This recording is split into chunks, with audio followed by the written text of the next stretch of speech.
प्रिय बच्चों, मैं हूं धर्मेंद्र सिंह और डीएसटीसी में आपका हार्दिक स्वागत करता हूं। तो चलिए बच्चों, वीडियो शुरू कर लेते हैं। बच्चों, इस वीडियो में स्टार्ट करेंगे कक्षा 10 गणित एनसीईआरटी का चैप्टर नंबर 3 दो चर वाले रैखिक समीकरण युग्म, और इसकी एक्सरसाइज है 3.2 और इसका सवाल नंबर 6 करेंगे बच्चों। तो सवाल नंबर 6 है, एक रैखिक समीकरण 2x + 3y - 8 = 0, यानी कि जो रैखिक समीकरण है वो हमें दे रखी है 2x + 3y - 8 = 0 दी गई है। दो चरों में एक ऐसी और रैखिक समीकरण लिखिए, यानी कि इसके अलावा जो दूसरी रैखिक समीकरण है वो हमें लिखनी है। किस प्रकार लिखनी है?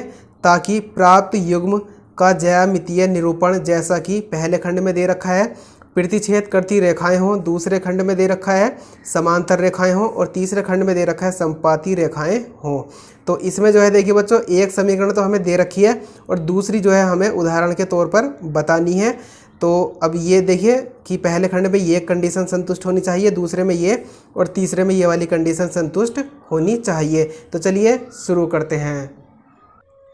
तो देखिए इसमें जो है छठे का पहला खंड, इसमें जो है ये हमें समीकरण दे रखी है 2x + 3y - 8। तो तीनों खंडों के लिए यही समीकरण है। तीनों खंडों में पहली समीकरण हम यही लिखेंगे और दूसरी जो है हमें बतानी है। तो यहाँ पर इसको हम पहली समीकरण मान लेंगे और दूसरी समीकरण जो हमें उदाहरण के तौर पर बतानी है वो समीकरण हम मान लेते हैं माना।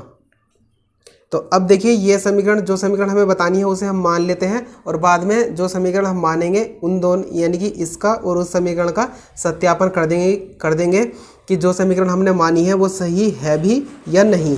तो यहाँ पर देखिए अब ये जो दूसरी समीकरण है वो हम किस तरीके से मानेंगे। तो सबसे पहले जो पहला खंड है इसमें जो कंडीशन हमारी दे रखी है वो दे रखी है प्रतिच्छेद करती रेखाएं हों, यानी कि दोनों रेखाएं क्या है, इस तरीके से प्रतिच्छेद करनी चाहिए एक बिंदु पर। तो यहाँ पर देखिए हम किस तरीके से मानेंगे। तो यहाँ पर देखिए यहाँ पर हम कुछ भी मान सकते हैं, लेकिन इस हिसाब से मानना है कि हमारा जो अनुपात है, तो अगर ये दो रेखाएं एक दूसरे को प्रतिच्छेद करती हैं तो हमारा जो अनुपात है A1/A2 और B1/B2, इन दोनों के मान बराबर नहीं होने चाहिए। इस हिसाब से हमें यहाँ पे दूसरी इक्वेशन माननी है। तो यहाँ पर देखिए हम कोई भी संख्या मान सकते हैं। तो जैसे कि चलिए मैं यहाँ पर 7 ही मान लेता हूँ। तो यहाँ पर 2 के स्थान पर मैं 7 लिख लूँगा। एक्स ऐसा कैसे ही, चिन्ह ऐसे ही रहने देंगे जैसा है, चाहे तो मर्जी है तो उसको बदल लेना, कोई दिक्कत नहीं है। तो यहाँ पर 3 के स्थान पर चलिए मैं कोई भी उल्टी सीधी संख्या लिख लेता हूँ, यानी कि 11 लिख दिया मैंने, और 22 ऐसा कैसे और माइनस। और देखिए यहाँ पर जो है 8, इसके स्थान पर भी हम कोई दूसरी संख्या लिख लेंगे, जैसे कि इसमें चलिए 13 लिख लेता हूँ, तो कोई दिक्कत नहीं है, और बराबर 0। तो यहाँ पर बस ध्यान रखना है कि यहाँ पर हम संख्याएं तो कोई सी भी मान सकते हैं, लेकिन हमारी ये कंडीशन संतुष्ट होनी चाहिए। तो एक बात का ध्यान और रखना है, तो हम चाहे तो इस तरीके से भी कर सकते हैं कि यहाँ पर जो संख्या हमने लिखी है, जैसे यहाँ पर 2 थी तो हमने यहाँ पर 7 लिखी है, तो 7 के स्थान पर, यानी कि यहाँ पर हम किस तरीके से लिख सकते हैं, जैसे कि 2 का हम यहाँ पर 3 गुना कर देते, या 2 का 2 ही गुना कर देते, 2 का 4 गुना, 2 का 5 गुना, 6 गुना, कितने गुना भी यहाँ पर लिख सकते हैं। लेकिन ध्यान रखना कि अगर मान लीजिए यहाँ पर 2 का हमने लिखा है 4 गुना, तो 2 का 4 गुना कितना होता है, 2 चौक 8, तो यहाँ पर हम लिखते हैं 8x। तो ध्यान रखना है कि यहाँ पर उतने गुना हमें नहीं लिखना है। जैसे कि मान लीजिए यहाँ पर मैंने लिखा 2 चौक 8, मैंने लिख दिया यहाँ पर 8x। तो यहाँ पर मैंने 2 गुना करा था, इस 2 का 2 गुना नहीं, मैंने यहाँ पर इस 2 का 4 गुना करके 8 लिखा था। तो यहाँ पर हमें जो है 3 का 4 गुना करके, यानी कि 3 चौक 12 यहाँ पर नहीं लिखना है, वरना गलत हो जाएगा, तो ये कंडीशन संतुष्ट नहीं होगी। तो इस हिसाब से भी लिख सकते हैं, या फिर उल्टी सीधी संख्याएं इस तरीके से लिख सकते हैं। तो ये संख्याएं जो है कैसी होनी चाहिए, एक इस तरीके से भी समझ लीजिए कि यहाँ पर जो संख्या हम लिखेंगे वे हम इस तरीके की भी लिख सकते हैं कि जैसे कि इस 2 से, अगर जो संख्या इस 2 से नहीं कट रही हो वो संख्या लिख लेंगे, जो संख्या 3 से नहीं कट रही हो वो लिख लेंगे, और यहाँ पर भी जो संख्या 8 से नहीं कट रही हो वही संख्या हम यहाँ पर लिख लेंगे। तो मैंने कई सारी बातें इसमें बता दी है, किस तरीके, किसी भी तरीके से इसमें कर सकते हैं, बस हमारी ये कंडीशन संतुष्ट हो जानी चाहिए। तो तभी हमारा जो हमने जो समीकरण ये मानी है तभी सही बैठेगी, अन्यथा नहीं बैठेगी। तो यहाँ पर जो है इसको हम दूसरी समीकरण मान लेंगे। तो यहाँ पर फिलहाल तो ये जो समीकरण है वो हमारा आंसर है, लेकिन अब ये समीकरण हमने सही लिखी भी है या नहीं लिखी, इसका हम सत्यापन भी कर लेते हैं। तो सत्यापन करते हैं बच्चों। तो सत्यापन, तो सत्यापन करेंगे, तो सत्यापन के लिए जो है हम जो समीकरण 1 है इसकी तुलना कर देंगे। तो यहाँ पर हम लिख लेंगे समीकरण 1 की तुलना a1x plus b1y plus c1 बराबर 0 से करने पर। तो जब तुलना करेंगे तो देखिए a1 का मान कितना आ जाएगा, पहली समीकरण की तुलना कर रहे हैं तो a1 का मान कितना आ जाएगा, 2 चिन्ह सहित लेंगे और कोमा। अब देखिए यहाँ पर जो हमने चिन्ह लिए हैं बच्चों, प्लस के 7x प्लस के 11y माइनस के 13, तो यहाँ पर जो चिन्ह इनके ऊपर वाली समीकरण के हैं वही लिख सकते हैं और अलग भी लिख सकते हैं, कोई दिक्कत नहीं है इस पहले खंड के अंतर्गत। तो यहाँ पर b1 का जो मान है वो कितना आ जाएगा, b1 का मान है प्लस के 3 और कोमा जो c1 का मान है हमारे पास, वो c1 का मान कितना है, माइनस के 8। तो यानी कि a1 का मान है 2 प्लस के 2 और b1 का मान है प्लस के 3 और c1 का जो मान है वो कितना है, माइनस के 8। तो समीकरण 2 की जो तुलना है वो भी हम कर देंगे। तो समीकरण 2 की तुलना, समीकरण 2 की है तो a2x plus b2y plus c2 बराबर 0 से करेंगे। तो से करने पर तो a2x plus b2y plus c2 बराबर 0 से करने पर। तो यहाँ पर देखिए तो a2 का मान कितना आ जाएगा, a2 बराबर आ जाएगा प्लस के 7 और कोमा b2 का मान कितना आ जाएगा, प्लस के 11 और कोमा c2 का जो मान है वो आ जाएगा माइनस के कितना, 13। तो यहाँ पर देखिए सबसे पहले हम a1 बटे कितना, a2 का मान निकालेंगे। तो यहाँ से a1 का मान कितना है, 2 और बटे a2 का मान कितना है, 7। और फिर अब हम निकालेंगे b1 बटे b2 का मान। तो b1 का मान कितना है, 3 और b1 का मान कितना है, 3 और b2 का मान कितना है, 11। तो देखिए बच्चों यहाँ पर a1 बटे a2 और b1 बटे b2 के जो मान है वे बराबर नहीं आए हैं। तो जब ये दोनों मान यानी कि a1 बटे a2 और b1 बटे b2 के मान बराबर नहीं आते हैं तब हमें c1 बटे c2 का मान निकालने की आवश्यकता नहीं पड़ती है बच्चों। तो यहाँ पर c1 बटे c2 का मान निकालने की आवश्यकता नहीं है क्योंकि ये दोनों मान हमारे बराबर नहीं आए हैं। तो अब हम यहाँ पर लिख देंगे चूँकि a1 बटे a2 और b1 बटे b2, तो ये देखिए यहाँ पर कि इन दोनों के मान क्या है, बराबर नहीं है। देख सकते हो यहाँ पर बराबर नहीं है, इसका मान 2 बटे 7 है और b1 बटे b2 का जो मान है वो 3 बटे 11 है। तो यहाँ पर हम बराबर नहीं का चिन्ह लगा देंगे। तो देखिए हमारी ये जो कंडीशन है यानी कि दोनों रेखाएं एक दूसरे को एक बिंदु पर प्रतिच्छेद करती हैं, इसकी कंडीशन है। तो यहाँ पर ये कंडीशन हमारी संतुष्ट हो चुकी है। तो यहाँ पर अब हम इसमें लिख देंगे इसलिए दोनों समीकरणों द्वारा निरूपित रेखाएं एक बिंदु पर प्रतिच्छेद करती हैं। यानी कि हमने इसमें लिख लिया है इसलिए दोनों समीकरणों द्वारा निरूपित रेखाएं, यानी कि जो दोनों समीकरणें हैं ये, इन दोनों समीकरणों द्वारा निरूपित रेखाएं एक बिंदु पर प्रतिच्छेद करती हैं। तो यहाँ पर जो इक्वेशन यानी कि जो समीकरण हमने मानी थी उसके द्वारा ही यहाँ पर यानी कि जो दोनों समीकरणें हैं तो हमारी इस पहले खंड में जो कंडीशन थी वो संतुष्ट हो गई है। इसका मतलब जो समीकरण हमने मानी है यही क्या है, हमारा आंसर है। यानी कि ये जो समीकरण हमने मानी है वो बिल्कुल सही है। तो अब हम यहाँ पर इसमें लिख सकते हैं कि अतः अभीष्ट समीकरण अभीष्ट यानी कि जो समीकरण हमें निकालनी थी, यानी कि अभीष्ट समीकरण। तो अभीष्ट समीकरण क्या बच्चों, तो यहाँ पर जो है 7x प्लस 11y माइनस के 13 बराबर 0। तो अतः अभीष्ट समीकरण 7x प्लस 11y, ये प्लस है, 7x प्लस 11y माइनस के 13 और बराबर कितना, 0। तो ये आंसर है बच्चों।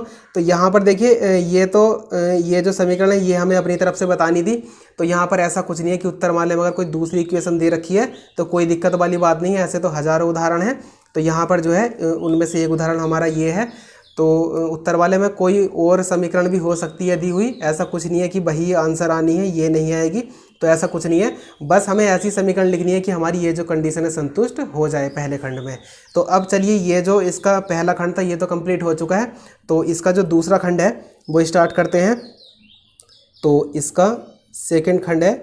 तो इसमें जो है इसमें भी जो हमें पहली समीकरण है वो यही दे रखी है। तो यहाँ पर इसमें जो पहली समीकरण है वो है 2x प्लस के 3y, यानी कि जो पहली वाली समीकरण है ये तीनों खंडों के लिए यही दे रखी है। तो बराबर 0, यानी कि इसको हमने मान लिया कितना, समीकरण 1। तो समीकरण 1 दे रखी है 2x प्लस 3y माइनस के 8 बराबर 0।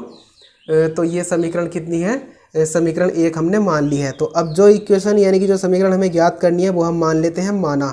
तो अब देखिए इस कंडीशन के अनुसार तो जो सेकंड खंड है इसमें जो समीकरण हमें माननी है वो किस हिसाब से माननी है कि इसमें जो कंडीशन है वो है जो रेखाएं हैं वे क्या होनी चाहिए, समांतर रेखाएं होनी चाहिए। तो समांतर की जो कंडीशन है वो ये है A1/A2 बराबर B1/B2 और बराबर नहीं कितना C1/C2।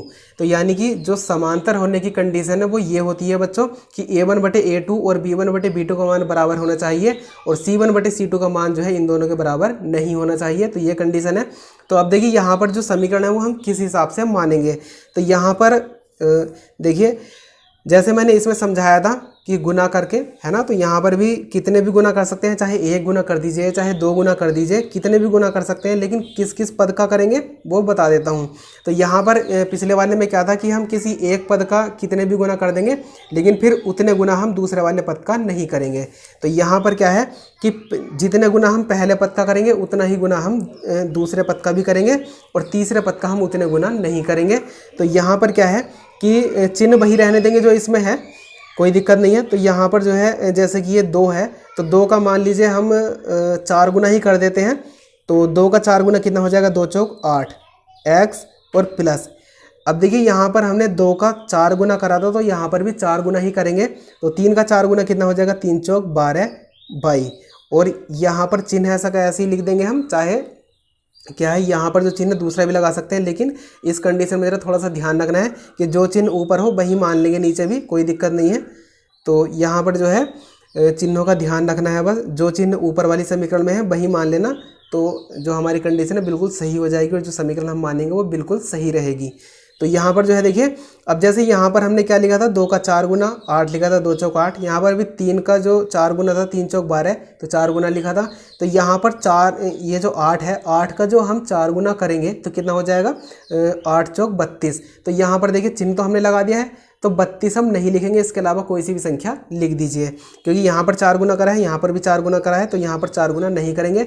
मान लीजिए कि यहाँ पर आपने अगर किसी वजह से अगर 6 गुना कर दिया या 5 गुना कर दिया तो अगर मान लीजिए यहाँ पर 5 गुना करा है यहाँ पर भी 5 गुना होना है आवश्यक है, लेकिन यहाँ पर हम 5 गुना नहीं लिखेंगे।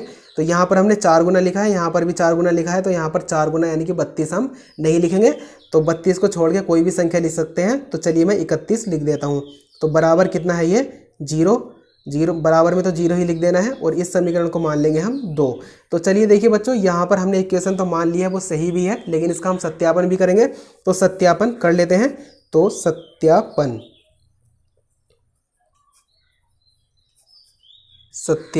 तो सत्यापन करेंगे तो समीकरण जैसे पहले खंड में किया था ऐसे ही करेंगे इसमें भी। तो समीकरण 1 की तुलना a1x plus b1y plus c1 बराबर 0 से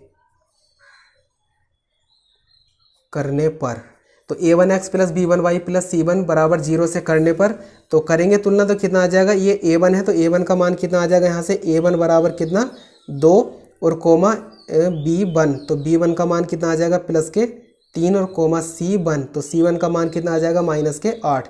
तो ऐसे ही हम समीकरण 2 की तुलना करेंगे। तो समीकरण 2 की तुलना a2x plus b2y plus c2 बराबर 0 से करने पर, तो देखिए a2x plus b2y plus c2 बराबर 0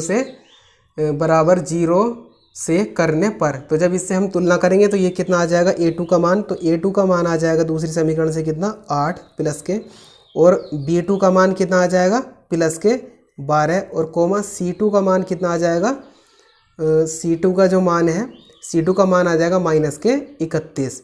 तो यहाँ पर देखिए अब हम सबसे पहले a1/a2 और b1/b2 के मान निकालेंगे। तो सबसे पहले हम a1/a2 का मान निकाल लेते हैं। तो यहाँ पर लिखेंगे हम a1/a2। तो यहाँ पर a1/a2 का मान निकालिए। तो a1 का मान कितना था, a1 का मान है 2 और a2 का मान कितना है 8, यानी कि 2/8 हो जाएगा। तो यहाँ पर लिखेंगे 2/8। तो इसे जो है सरलतम रूप में लिख लेंगे तो 2 एकम 2 और 2 चौक 8। तो ये आ जाएगा कितना 1/4। अब हम देखिए B1/B2 का मान निकालेंगे। तो B1/B2 का मान निकालेंगे तो देखिए B1 का और B2 का मान कितना है। तो B1 का जो मान है B1 का मान है 3 और B2 का मान है 12।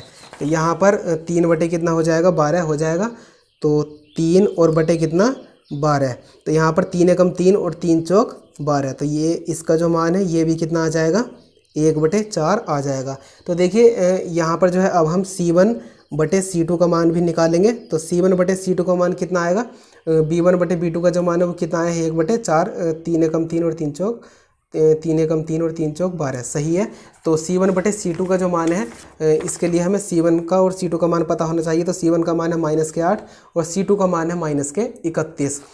तो यहाँ पर देखिए C1 का मान कितना है C1 का मान है -8 और C2 का मान कितना है -31। तो माइनस से माइनस कट जाएगा और कितना आ जाएगा ये 8 से 31 नहीं कटता है तो 8/31 ही आ जाएगा। तो यहाँ पर देखिए A1/A2 और B1/B2 इन दोनों के मान क्या हैं बराबर हैं और C1/C2 का मान जो है इन दोनों के बराबर नहीं है। तो यहाँ पर अब हम लिख सकते हैं कि चूँकि A1/A2 और B1/B2 इन दोनों के मान बराबर हैं तो बराबर का चिन्ह लगा देंगे। और C1/C2 का जो मान है इन दोनों के बराबर नहीं है तो यहाँ पर हम बराबर नहीं का चिन्ह लगा देंगे। तो देखिए ये जो कंडीशन है हमारी किसकी कंडीशन है अभी बताई थी मैंने कि A1/A2 बराबर B1/B2 और बराबर नहीं C1/C2। तो ये समांतर होने की कंडीशन है। तो यहाँ पर अभी देखिए मैंने बताई थी कि A1/A2 और बराबर B1/B2 और बराबर नहीं C1/C2। तो ये समांतर होने की कंडीशन है। तो सेकंड यानी कि जो दूसरा खंड है इसके अंतर्गत जो समीकरण हमें बतानी थी उसमें जो कंडीशन दे रखी थी वो समांतर की ही कंडीशन थी। तो इसका मतलब जो समीकरण हमने मानी है वो बिल्कुल सही है। तो अब देखिए अब इसलिए हम यहाँ पर इसमें लिख सकते हैं कि इसलिए दोनों समीकरणों द्वारा निरूपित रेखाएं समांतर हैं। तो इसमें लिख लिया है बच्चों मैंने इसलिए दोनों समीकरणों द्वारा निरूपित रेखाएं यानी कि दोनों समीकरणों द्वारा निरूपित रेखाएं समांतर हैं। तो जब समांतर हैं तो इसका मतलब हमने जो इक्वेशन मानी थी वो बिल्कुल सही है। तो अब हम इसमें लिख सकते हैं अतः अभीष्ट समीकरण। तो जो समीकरण हमें ज्ञात करनी थी वो कितनी है यानी कि अभीष्ट समीकरण वो कितनी हमने मानी थी बच्चों यहाँ पर जो है 8x प्लस के 12y माइनस के 31 8x प्लस के कितना है 12y और माइनस के 31 और बराबर कितना 0। तो ये आंसर है बच्चों हमारा। तो यहाँ पर एक बार और इक्वेशन में देख लेता हूँ। तो 8x plus 12y minus 31 8x plus 12y minus के 31 और बराबर 0। तो बिल्कुल सही है। तो देखिए इसका जो सेकंड खंड था बच्चों ये भी कंप्लीट हो चुका है। तो अब इसका जो थर्ड नंबर है वो स्टार्ट करते हैं। तो थर्ड नंबर है इसका। अब देखिए थर्ड वाला जो खंड है यानी कि तीसरा जो खंड है इसमें जो रेखाएं हैं वे क्या होनी चाहिए समपाती होनी चाहिए। तो यहाँ पर पहली जो समीकरण है वो तो तीनों खंडों के लिए हमारे वही है। तो इसमें जो पहली समीकरण है वो मैं लिख लेता हूँ। तो यहाँ पर है 2x प्लस 3y और माइनस के कितना 8 और बराबर में कितना है 0। तो यहाँ पर ये पहली समीकरण है। तो यहाँ पर अब देखिए दूसरी समीकरण को हम मान लेंगे जो हमें निकालनी है। तो यहाँ पर अब देखिए जो ये संपाती की जो कंडीशन है वो होती है ये कि A1/A2 बराबर B1/B2 और बराबर C1/C2 यानी कि तीनों अनुपात जो है A1/A2 B1/B2 और C1/C2 तीनों के ही मान क्या होने चाहिए आपस में बराबर होने चाहिए। तो यहाँ पर ये जो कंडीशन होती है वो संपाती की कंडीशन होती है कि दोनों रेखाएं संपाती हैं। तो यहाँ पर संपाती के हिसाब से जो है यानी कि हमें यहाँ पर समीकरण इस हिसाब से माननी है इस हिसाब से लिखनी है कि हमारी ये कंडीशन संतुष्ट हो जाए। तो ये कंडीशन संतुष्ट करने के लिए जब हमें पहली समीकरण दी हुई है तो दूसरी समीकरण हम किस हिसाब से लिखते हैं कि यहाँ पर हम इस समीकरण का कितने भी गुना कर दो तो बिल्कुल जो समीकरण हमारी आएगी वो संपाती होने की कंडीशन के अंतर्गत ही होगी। तो यहाँ पर मान लीजिए अगर हम 4 गुना करते हैं तो सभी पदों का हम 4 गुना ही करेंगे। 5 गुना कर रहे हैं एक पद का तो सभी पदों का 5 गुना करना पड़ेगा। और मतलब कितने भी गुना कर दीजिए कोई दिक्कत नहीं है। तो यहाँ पर चलिए मैं 4 गुना ही कर देता हूँ। मैंने पिछले वाले सवाल में भी 4 गुना ही किया था। तो समांतर होने की कंडीशन में जो है इन दोनों पदों का यानी कि x वाले का और y वाले पद का जो है हम अगर एक का हमने 4 गुना किया है तो दूसरे का भी हमें 4 गुना ही करना पड़ता है। लेकिन तीसरे का हम 4 गुना नहीं करते समांतर होने की कंडीशन में। ठीक है बच्चों, तो यहाँ पर क्या है कि ये संपाती होने की कंडीशन है, तो इसमें तो जो है अगर एक पद का 4 गुना कर दिया है तो सभी पदों का क्या होगा, 4 गुना होगा। तो यहाँ पर जो है देखिए 4 गुना करेंगे हम तो 2 चौक 8 एक्स और प्लस के कितना 3 चौक 12 बाई और माइनस, यानी कि चिन्ह जैसे हैं वैसे ही रहने देंगे और चिन्ह जो है इस हिसाब से भी लगा सकते हैं कि यहाँ पे प्लस है तो माइनस, प्लस है तो माइनस और माइनस है तो प्लस, इस तरीके से भी कर सकते हैं। या फिर ऐसे ही रहने दीजिए कि जो चिन्ह जैसा है वैसे ही रहने देंगे, या फिर अगर चिन्ह अगर हम बदलेंगे तो पूरी समीकरण के ही बदलने हैं। ये प्लस का है तो माइनस लगाएंगे, प्लस है तो माइनस लगाएंगे और माइनस है तो प्लस लगाएंगे, या फिर चिन्ह जैसे है वैसे ही रहने देंगे। तो इन दोनों पदों का मैंने 4 गुना करके लिखा है, तो यहाँ पर भी 4 गुना करके ही लिखूंगा, यानी कि 8 चौक 32 और बराबर में कितना, जीरो का भी जब हम 4 गुना करेंगे तो कितना आ जाएगा, 0 ही आ जाएगा, या फिर 0 को ऐसे ही रहने देंगे, इसका कितने गुना करने की आवश्यकता नहीं है। तो यहाँ पर जो है ये हो गई हमारी समीकरण 2।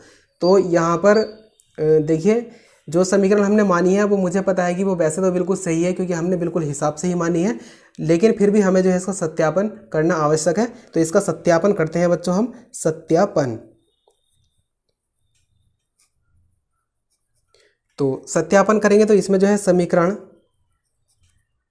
1 की तुलना, समीकरण 1 की तुलना a1 x plus b1 by plus c1 बराबर 0 से करने पर, तो तुलना करेंगे बच्चों ये समीकरण 1 की तुलना a1 x plus b1 by plus c1 बराबर 0 से करने पर। तो ये a1 है बच्चों, तो a1 का जो मान है वो कितना आ जाएगा, a1 का मान है, समीकरण 1 की तुलना की है तो a1 का मान है 2 और b1 का मान कितना है 3। तो चिन्ह सही देखते हैं बच्चों, और लिखते भी चिन्ह सही थी हैं, तो प्लस का चिन्ह तो शुरू में लगाने की आवश्यकता नहीं होती। तो c1 का मान कितना है माइनस के 8। तो समीकरण 2 की तुलना कर देंगे यहाँ पर अब हम, तो समीकरण 2 की तुलना, समीकरण 2 की तुलना a2x plus b2 by plus c2 बराबर 0 से करने पर। तो यानी कि समीकरण 2 की जो तुलना है वो हम किस समीकरण से करेंगे, a2x plus b2 by plus c2 बराबर 0 से करने पर। तो यहाँ पर a2 का जो मान है, a2 का मान कितना आ जाएगा 8, b2 का मान कितना आ जाएगा, b2 का मान कितना आ जाएगा 12, और c2 का जो मान है c2, तो c2 का मान कितना आ जाएगा माइनस के 32। तो यहाँ पर देखिए अब सबसे पहले हम a1 बटे a2 का मान निकालेंगे। तो a1 बटे a2 का मान, यानी कि a1 का मान है 2 और a2 का मान कितना है, a2 का मान है 8। तो सरलतम रूप में लिखेंगे 2 एकम 2 और 2 चौक 8। तो a1 बटे a2 का मान कितना आ चुका है 1 बटे 4। तो अब हम b1 और बटे b2 का मान निकालेंगे। तो b1 बटे b2 का मान निकालेंगे, तो यानी कि b1 का मान कितना है 3 और b2 का मान कितना है 12। तो सरलतम रूप में लिखेंगे 3 एकम 3 और 3 चौक 12, यानी कि कितना आया 1 बटे 4। तो यहाँ से अब हम c1 बटे c2 का मान भी निकालेंगे।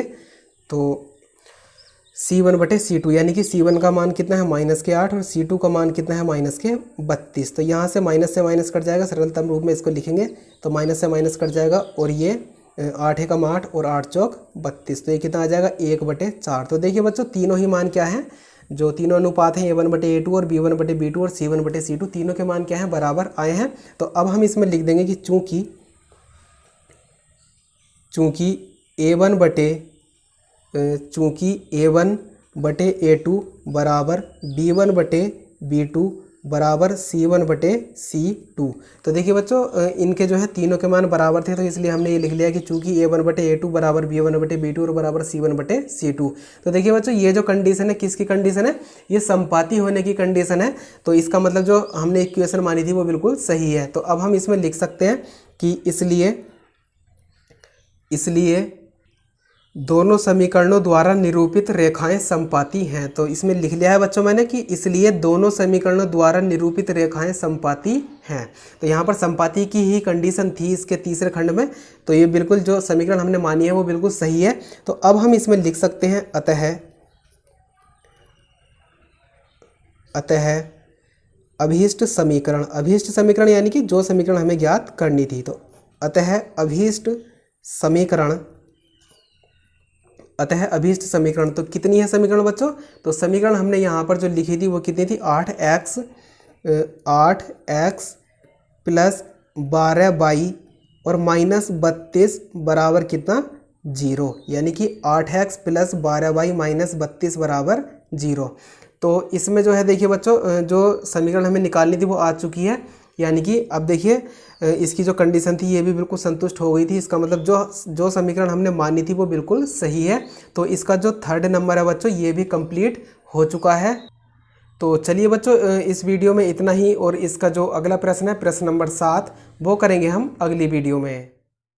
तो उम्मीद करता हूँ बच्चों आपको हमारी वीडियो पसंद आई होगी। यदि आपको हमारी वीडियो पसंद आई है तो वीडियो को कर दीजिए लाइक और अपने दोस्तों में कर दीजिए इसका ज़्यादा से ज़्यादा शेयर। और हाँ, चैनल पर पहली बार आए हैं तो चैनल को कर लीजिए सब्सक्राइब और साइड में आ रही ऑल नोटिफिकेशन बेल पर भी क्लिक कर लीजिए ताकि आपको हमारी लेटेस्ट वीडियो की इन्फॉर्मेशन समय पर मिलती रहे बच्चों। तो चलिए मिलते हैं अगली वीडियो में।